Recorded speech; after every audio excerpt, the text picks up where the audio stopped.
வாங்க இன்னைக்கு கௌரி சமையலறையில ஒரு பழமையான நல்ல சத்தான சாமிக்கு நெய்வேத்தியம் பண்ணக்கூடிய ஒரு பானகம் எப்படி செய்யறதுன்னு பார்க்கலாம்.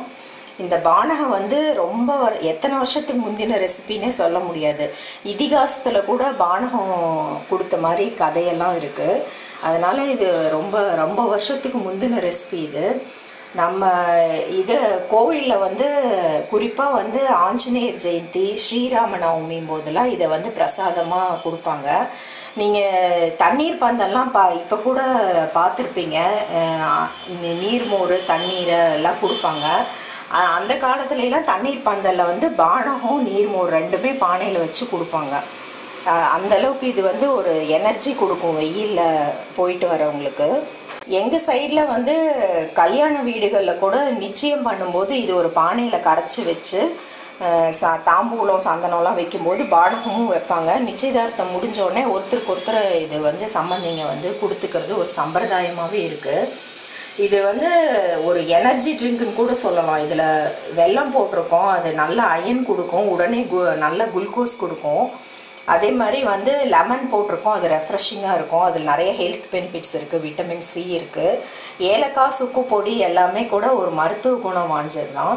இது வந்து நம்ம ஜூஸு அந்த மாதிரியே குழந்தைங்களுக்கு கொடுத்துட்ருக்கிறதுக்கு இந்த மாதிரி வந்து நீங்கள் சனிக்கிழமைகளில் அந்த மாதிரி ஒரு நாள் வச்சுக்கிட்டு அந்த அன்னைக்கு இதை பண்ணி நீங்கள் பிரசாதமாக நெய்வேத்தியம் பண்ணிட்டு கூட ஸ்ரீராம ஜெயம் அப்படின்னு சொல்லிட்டு குழந்தைங்களுக்கு கொடுத்தீங்கன்னா ரொம்ப நல்லது. நம்மளோட பாரம்பரியத்தையும் நம்ம குழந்தைங்களுக்கு கொடுத்த மாதிரி இருக்கும். ஏன்னா ராம நாமங்கிறது அவ்வளோ சக்தி வாய்ந்தது. ஒரு தடவை சொன்னாவே போதும், அவ்வளோ பலன் கொடுக்கக்கூடியது. இந்த பானகம் வந்து எப்படி செய்யறதுன்னு இன்னைக்கு பார்க்கலாம். செய்யறதுக்கு தேவையானது வந்து வெல்லம் ஒரு சின்ன கப் அளவு, ஏலக்காய் பொடி, சுக்கு பொடி, ஒரு எலுமிச்சம்பழம். பாத்திரத்தில் வெல்லத்தை நல்லா பொடி பண்ணிக்கோங்க. இது பச்சை தண்ணியில் தான் கரைக்கணும். அதனால இந்த ஒரு கையளவு வெல்லம் போடுறேன். ஒரு 3-4 டம்ளர் பானகத்துக்கு சும்மா அரை டம்ளர் மட்டும் தண்ணி ஊற்றி இதை நல்லா இப்படி பண்ணிங்கன்னா கொஞ்சம் நேரம் கையால் கரைச்சி விட்டிங்கன்னா கரைஞ்சிரும். கையினால் மசிச்சு விட்டிங்கன்னா அந்த தண்ணியில் வெல்லம் ஒரு நிமிஷத்துலேயே கரைஞ்சி போயிடும். நல்லா பொடி பண்ண வெல்லங்கிறனால. இப்போ இதில் வந்து ஒரு 1/4 ஸ்பூன் ஏலக்காய் பொடி போட்டுக்கலாம். சுக்கு பொடி வந்து ஒரு இந்த சின்ன ஸ்பூனில் 1 ஸ்பூன் அளவுக்கு போடுறேன். ஒரு அரை டீஸ்பூன் அளவுக்கு. இப்போ இந்த ஒரு எலுமிச்சம்பழத்தையும் இதில் புழிஞ்சு விட்டுக்கலாம். நம்ம வடிகட்ட போகிறோம், அதனால தான் வந்து நான் கம்மியான தண்ணியில் கரைச்சிருக்கேன். அதுக்கப்புறம் மறுபடியும் வடிகட்டிட்டு மீதி இருக்க தண்ணியை ஆட் பண்ணிக்கலாம்.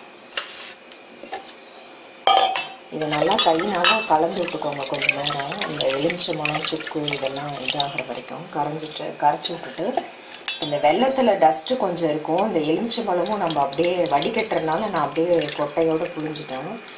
இப்போ இதெல்லாம் வடிகட்டி எல்லாம் ஒட்டுக்கா சேர்த்து வடிகட்டி எடுத்துக்கலாம். வடிகட்டி எடுத்தாச்சு. இப்போ இதில் பானை தண்ணி கொஞ்சம் சில்லுன்னு ஒரு டம்ளர் அளவு வச்சுருக்கேன். இப்போ இதில் வந்து இதை கலந்துக்கலாம். ஏன்னா முதல்ல வந்து நான் சாதா தண்ணி தான் ஊற்றினேன். அந்த வெல்லம் வந்து கொஞ்சம் ஜில் தண்ணியில் கரையாதுன்னு சொல்லிட்டு. அப்புறம் இது வந்து ராமருக்கு நெய்வேத்தியம் பண்ணுறதுனால கொஞ்சம் மேலே வந்து துளசி. பானகத்தை நீங்கள் செஞ்சு சாமிக்கு நெய்வேத்தியம் பண்ணிவிட்டு இதை சாப்பிட்டு பார்த்துட்டு எப்படி இருக்குன்னு உங்கள் ஃபீட்பேக்ஸ் கமெண்ட்ஸ் என் கூட ஷேர் பண்ணிக்கோங்க.